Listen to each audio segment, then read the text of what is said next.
Elizabeth, it's a pleasure to have you. Thank you. It's wonderful to be here. You know, you had this idea brewing when I think at the elementary school level.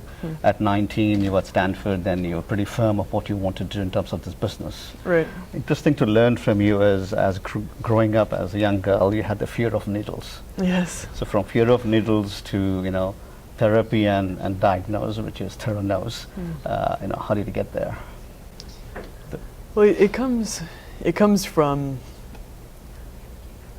something deeper, which is the belief that lab information can be used to change what so many of us go through, which is having to say goodbye too soon to people we love. And needles today are required to be able to get the health information that's needed to find out that people we love are sick in time to do something about it.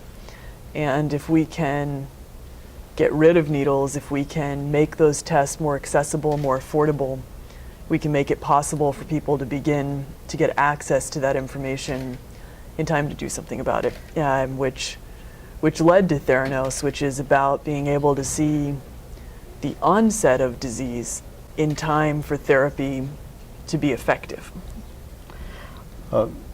There was already a couple of big players in this space, and you came and you really have to disrupt if you want to scale.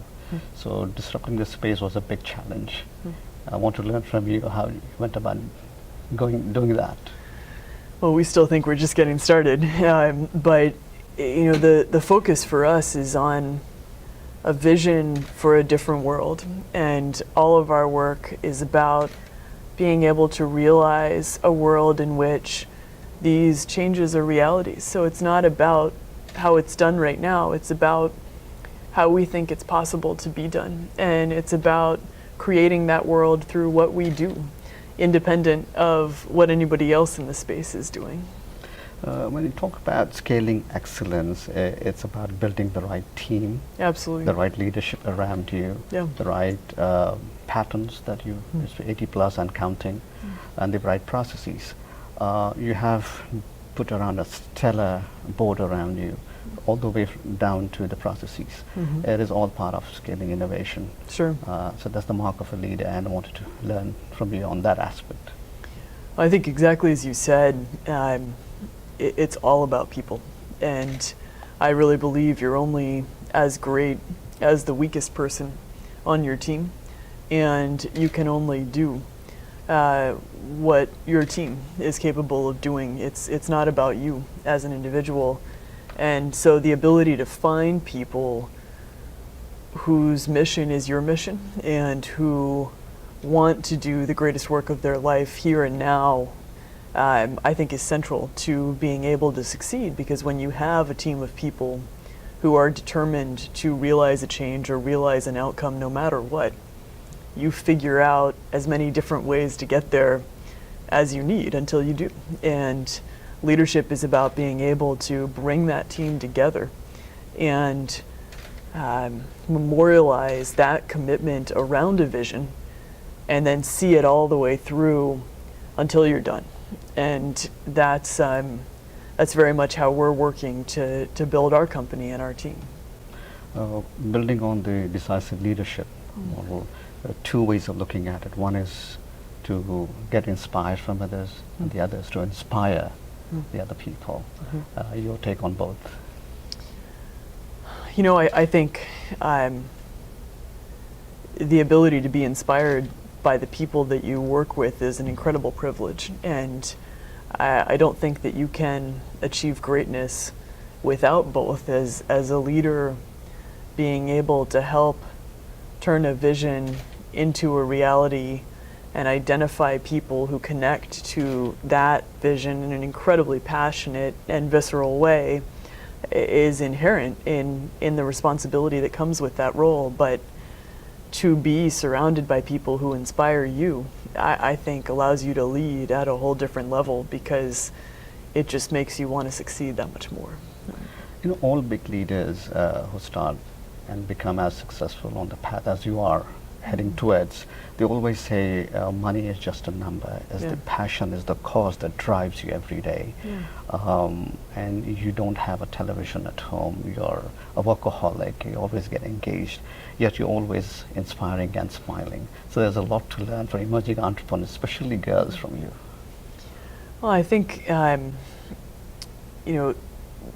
money is a tool to being able to make a difference. And I really believe that the company is a vehicle for making a change in the world. And it's about the mission. I think if you build a company for the purpose of making money, you'll never be able to make the right decisions that are really central to succeeding long term. We've had the incredible privilege of having people who are very mission driven, and we're at a point right now where this is no longer my vision or my mission. It's the vision and mission of every person in our company, both women and men. And one of the amazing things is that we have so many women engineers and scientists, many IIT alums who are the best in their field, and they're incredible mothers. And I think that is so important for their daughters growing up to see that this is what they can be doing and should be doing, and that there's no reason why they can't be an incredible mother and be the best engineer or the best scientist. And that's really what's going to change our future, because it's not about one person in a more visible position. It's about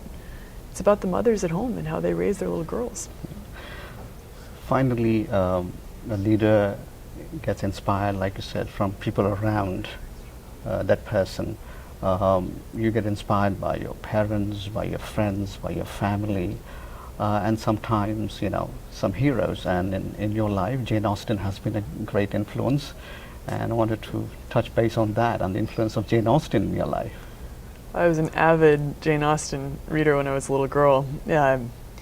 I think one of the most amazing things about where we are in our world right now with the intersection of technology in so many fields is that you can leverage the combination of technology and insight in the humanities. We were talking about philosophy during my talk, and the distinctions that come from applying a reflection about philosophical questions or about the beauty that you see in the humanities can be translated into building the most amazing products, because the products are tools for serving people, and those insights I think are very meaningful. So I'm sure that shaped my philosophy on the world in ways that I probably haven't even thought about.